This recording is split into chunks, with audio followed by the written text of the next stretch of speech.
रानू अपने ठेले पर गरम मोमो रखकर ग्राहकों को आवाज लगा रही थी। अरे गर्मा गर्म वेज मोमो ले लो, गर्मा गर्म वेज मोमो ले लो, जंगल के सबसे अच्छे सबसे सस्ते मोमो ले लो। बंटी नाम का एक ग्राहक रानू चिड़िया के पास आकर कहता है, बहन मुझे 10 रुपए के मोमो दे दो। रानू चिड़िया ने 10 रुपए लेकर 2 मोमो उस ग्राहक को दे दिए। बहन ये क्या, 10 रुपए के इतने कम मोमोज? भैया महंगाई बहुत है। अब इतनी भी महंगाई नहीं है। ये क्यों नहीं कहती कि तुम मनमानी कीमत लगाकर ग्राहकों को ठग रही हो? भैया मेरी बात का विश्वास करो, मुझे थोक में स्वयं ये वेज मोमो बहुत ही महंगे पड़े हैं। इस पूरे गांव में केवल जमींदार कालू ही वेज मोमो की सप्लाई करता है। रानू चिड़िया की बात सुनकर बंटी कबूतर दूसरे दुकानदार के पास चला गया और दुकानदार को 10 रुपए देते हुए बोला, भैया 10 रुपए के वेज मोमोज दे दो। दुकानदार ने बंटी को 10 रुपए में 5 मोमो दे दिए। बंटी कबूतर वो वेज मोमो लेकर रानू चिड़िया के पास आकर कहता है, तुमने 10 रुपए के मुझे 2 वेज मोमोज पकड़ा दिए और उस दुकानदार ने मुझे 10 रुपए के इतने ढेर सारे मोमो दिए। लाओ मेरे पैसे वापस करो, मुझे तुम्हारे वेज मोमोज नहीं खरीदने। और मैं तो क्या, तुमसे इस जंगल में कोई भी वेज मोमोज नहीं खरीदेगा। तुमने तो लूट मचा रखी है। बंटी कबूतर क्रोधित होकर वहां से चला गया। रानू चिड़िया शाम को अपने घर पर जाकर अपने पति टुन्नू से बात करने लगती है। मेरी समझ में नहीं आता टुन्नू जी कि बाकी दुकानदार सस्ते में 10 रुपए के 5 मोमो ग्राहकों को कैसे दे देते हैं। इससे मेरी दुकानदारी पर बहुत बुरा असर पड़ रहा है। रानो पता नहीं तुम्हें कब अकल आएगी। अरे तुम ये क्यों नहीं समझती कि वो जमींदार कौवा आपको महंगे वेज मोमोज बेचता है और उन बड़े दुकानदारों को सस्ते वेज मोमोज देता है। लेकिन इससे जमींदार कौवा को क्या फायदा होगा? जरा सोचो, कुछ समय पहले हमारे जंगल में वेज मोमो के ना जाने कितने ठेले थे, लेकिन धीरे धीरे करके वो सारे ठेले समाप्त हो गए। अब इस जंगल में केवल तुम ही ठेले पर वेज मोमोज लगाकर बेचती हो। जिस दिन तुम भी इस धंधे को बंद कर दोगी, उस दिन वो दुकानदार मनमाने रेट में ग्राहकों को वेज मोमोज बेचेंगे। तुम ठीक कहते हो टुन्नू, मुझे इस बारे में जमींदार से बात करनी होगी। अगले दिन रानू चिड़िया गांव के जमींदार के पास चली गईं। रानू चिड़िया को देखकर जमींदार ने कहा, क्या बात है रानू चिड़िया, कल ही तो तुम मुझसे वेज मोमोज लेकर गई थी, क्या इतनी जल्दी तुमने वह बेच दिए? मैं इसी सिलसिले में आपसे बात करने के लिए आई हूँ। क्या हुआ, सब ठीक तो है? जमींदार साहब, सारे जंगल के दुकानदारों को आप ही मोमो बेचते हैं, मगर कुछ दिनों से मैं देख रही हूँ कि सारे दुकानदार कम रेट में ग्राहकों को वेज मोमो ज्यादा देते हैं। ये तो अच्छी बात है रानू चिड़िया, तुम भी कम रेट में ग्राहकों को मोमो बेचो। जमींदार साहब, दुकानदार ऐसा तभी कर सकते हैं जब आप उन्हें सस्ते में और मुझे महंगे में वेज मोमो दे रहे हो। तुमने बिल्कुल सही कहा रानू चिड़िया, क्योंकि जितने भी दुकानदार हैं वो सब नकद में मुझसे वेज मोमोज खरीदते हैं और बड़े पैमाने पर इसका कारोबार करते हैं, और तुम ठेला लगाकर उन सब की दुकानदारी खराब करती हो। इसलिए तुम आज से वेज मोमोज बेचना बंद कर दो। ये तो बहुत गलत बात है जमींदार साहब। इसका मतलब मेरे पति बिल्कुल सही कह रहे थे। आप छोटे दुकानदारों को खत्म करके बड़े दुकानदारों को बढ़ावा दे रहे हैं। तुम्हारी हिम्मत कैसे हुई मुझसे इस तरह से बात करने की? आज से तुम्हें कोई वेज मोमो शोमो नहीं मिलेंगे। जाओ जाकर कोई और धंधा देखना शुरू कर दो। जमींदार कौवा ने रानू चिड़िया को अपमानित करके अपने घर से बाहर निकाल दिया। अगले दिन से रानू चिड़िया ने ठेला लगाना बंद कर दिया और बड़े दुकानदारों ने अपनी मनमानी शुरू कर दी। कुछ दिन बाद बंटी कबूतर एक दुकानदार के यहाँ पर वेज मोमो लेने के लिए आया। मुझे 10 रुपए के वेज मोमोज दे दो। दुकानदार ने 10 रुपए के 2 मोमो बंटी को पकड़ा दिए। अरे ये क्या, 10 रुपए के इतने कम मोमोज? इतने रुपए में सिर्फ इतने ही मिलेंगे। जानते भी हो वेज मोमोज के रेट आसमान छू रहे हैं। मैं इतने महंगे वेज मोमोज नहीं खरीद सकता। तो फिर आज से मोमोज खाना बंद कर दो।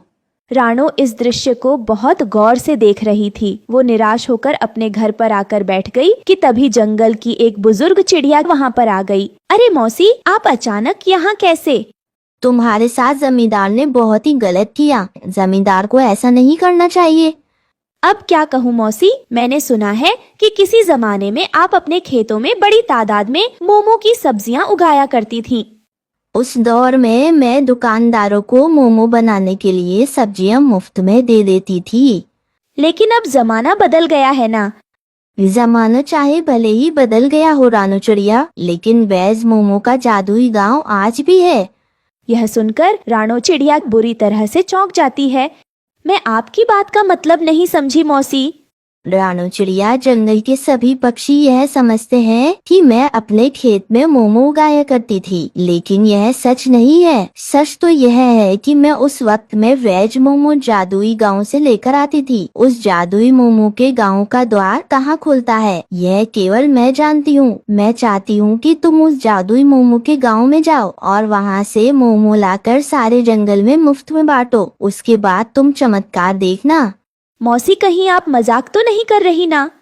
नहीं रानू चिड़िया, हमारे गांव से कुछ दूर एक तालाब है जो कि भूत प्रेत के नाम से प्रसिद्ध है। तुम उस तालाब के अंदर कूद जाना, तुम स्वयं जादुई मोमो के गांव में पहुंच जाओगी। और हाँ, इस रहस्य को अपने तक ही सीमित रखना। इतना कहकर मौसी वहाँ से चले गई। जहाँ तक मौसी को मैं जानता हूँ, वो कभी झूठ नहीं बोलती। तुम्हें एक बार ऐसा करना चाहिए। मैं चाहता हूँ कि उस जमींदार की दुकानदारी इस जंगल में जड़ से ही समाप्त हो जाए। रानो चिड़िया मौसी की बताई हुई जगह पर चला गई और उस तालाब को गौर से देखने लगी। रानो उस तालाब के अंदर कूद गई। उसने स्वयं को एक अजीबोगरीब गांव में पाया। रानो ने देखा कि उस गांव में सुख सुविधा की हर वस्तु मौजूद थी, मगर वो सब घर मोमो के ही बने हुए थे। रानो चिड़िया आश्चर्यचकित रह जाती है। यह तो बड़ा ही अजीबोगरीब गांव है। यहाँ तो हर वस्तु मोमो की बनी हुई है। तभी रानो के कानों में एक व्यक्ति की आवाज टकराई। तुमने सही कहा, ये जादुई मोमोज का गांव है। रानो चिड़िया ने देखा कि वो व्यक्ति उसे देखकर मुस्कुरा रहा था। मैं यहाँ से मोमो ले जाना चाहती हूँ। तुम यहाँ से जितने भी मोमोज ले जाना चाहती हो ले जाओ। यहाँ से मोमोज ले जाने की कीमत नहीं चुकानी पड़ती। रानो चिड़िया बहुत सारे मोमो लेकर तालाब के किनारे आ पहुँची। अब मैं रोज वहाँ से मोमो लाकर जंगल में मुफ्त में बांटूंगी। मोमो ले लो, मुफ्त में मोमो ले लो, मोमो ले लो, आओ आओ। मुफ्त मोमो सुनकर सभी पक्षी रानो चिड़िया के ठेले पर आ जाते हैं। इस प्रकार जमींदार का मोमो का कारोबार ठप पड़ जाता है। दूसरी ओर जमींदार गुस्से से आग बबूला हो उठा और अपने आप से कहा, आखिर ये दो कौड़ी की रानो चिड़िया अपने आप को समझती क्या है? इसकी वजह से मेरा सारा धंधा चौपट हो गया। मैं इसे छोड़ूंगा नहीं, मैं इसे सबक सिखा कर रहूंगा। इतना कहकर जमींदार गुस्से से बाजार में उस जगह पर चला गया जहाँ पर रानो चिड़िया अपना ठेला लगाती थी। रानो चिड़िया, तुम्हारी वजह से मेरा धंधा चौपट हो गया है। मैं तुम्हें कल तक का समय देता हूँ। इस जंगल को छोड़कर चली जाओ, नहीं तो मुझसे बुरा कोई नहीं होगा। जमींदार गुस्से में रानो का ठेला तोड़ देता है और उसके घर को भी अपने गुंडे पक्षियों से कहकर उस पर बुलडोजर चलवा देता है। रानो रोते हुए अपने पति और बच्चे के साथ उस नदी किनारे जाकर रोने लगती है। तभी उस नदी में से एक मायावी देवी बाहर आती है। क्या बात है रानू चिड़िया, तुम उदास क्यों हो? तुम तो कल ही मोमो लेकर यहाँ से गई हो, क्या हुआ मुझे बताओ। हे मायावी देवी, मेरे मोमो और ठेला उस दुष्ट सेठ ने तोड़ डाला और मेरा घर भी तोड़ दिया। अब मेरे पास रहने का भी ठिकाना नहीं। अच्छा, तुम परेशान मत हो, मैं अभी तुम्हारा घर तैयार कर देती हूँ। इतना कहते ही वहाँ एक पेड़ पर मोमो का सुंदर घर तैयार हो जाता है। ये एक जादुई मोमो घर है। इसमें तुम्हें एक टोकरी रोज मोमो से भरी मिलेगी, जिसे बेचकर तुम अपना गुजारा कर सकती हो। रानो चिड़िया ये देखकर बहुत खुश हो जाती है और अपने परिवार के साथ मोमो के घर में खुशी खुशी रहने लगती है।